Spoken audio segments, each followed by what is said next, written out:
Huwag mong iyakan yung taong nanloko sa'yo. Pagkatapos ng lahat ng mga sakripisyo at hirap mo,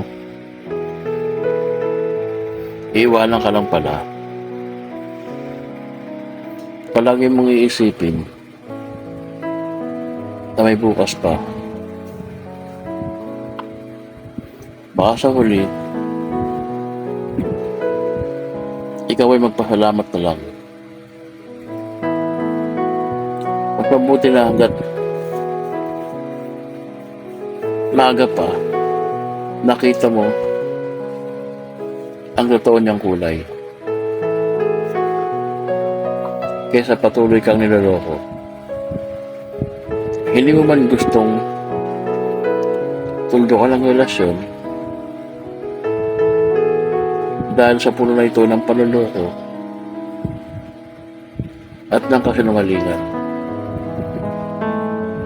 Mas magandang palayain talagang isa't isa kaysa manatili sa walang tagagsaw na relasyon.